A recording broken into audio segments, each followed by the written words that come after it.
On va s'intéresser à présent au contexte sécuritaire en Israël. Ce site qui avait cristallisé toutes les tensions cet été, un mois après, eh bien le calme est revenu à l'esplanade du Mont du Temple. Et notre équipe s'est rendue aujourd'hui dans un quartier très sensible de Jérusalem-Est, à la rencontre de ces gardes frontières israéliens qui se retrouvent en première ligne face à ces violences. Reportage signé Mathias Inbar.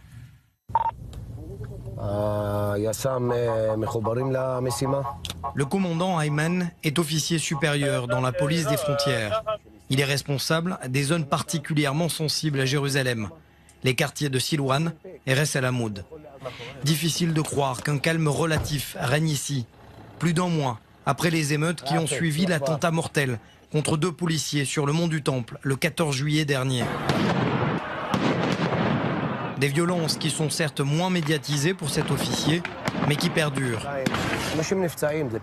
Plusieurs de mes hommes ont été blessés ces dernières semaines, mais cela fait partie du risque des opérations. Nous faisons face à des émeutes qui viennent des 4 coins du quartier, de cette butte au-dessus de nous, de ces bâtiments où ils profitent de l'obscurité pour nous lancer des cocktails Molotov, des rues étroites où ils nous jettent des pavés. Le quartier de Silouan est, selon la police israélienne, l'un des points névralgiques de la tension de Jérusalem. Les rues sont ici régulièrement bloquées par des jeunes qui brûlent des bennes à ordures. Alors ici, dans l'un des quartiers arabes les plus denses et surtout les plus pauvres de Jérusalem, la police des frontières s'efforce aussi de conserver un contact avec les responsables du quartier. Car la tension est aussi exacerbée par la présence de ces 5 habitations juives israéliennes, en plein cœur du quartier. Abou Zouahir Yazan est le chef du clan Rajabi, l'un des plus importants de Silouan. Plusieurs Palestiniens de sa famille ont perpétré des attaques ces dernières années. On est en contact permanent. Si les policiers agissent mal, on leur envoie ce qui a été filmé et on essaye aussi d'empêcher les jeunes de jeter des pierres. On est au cœur de Jérusalem-Est. On n'a pas d'autre choix que de se parler et d'essayer de coopérer. Si ce n'est pas le cas, la police est contrainte d'opérer et nous, on se retrouve bloqués. La poignée de main est certes franche, mais dans les faits, impossible de dire que les mentalités évoluent.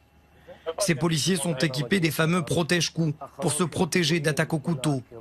La peur d'attaque à la voiture bélier est aussi omniprésente. Nous sommes constamment sur le qui-vive, tous les jours, 24 heures sur 24, 7 jours sur 7. La tension est palpable et elle le restera. C'est pour cela que nous sommes obligés d'être concentrés, attentifs, d'être constamment en alerte, au bon endroit et au meilleur moment. Lorsque vous quadrillez les 4 coins du quartier, vous pouvez intervenir plus vite et cela vous permet d'éteindre le feu plus rapidement. Face à cette tension sécuritaire constante, le chef de la police de Jérusalem continue de renforcer ses effectifs.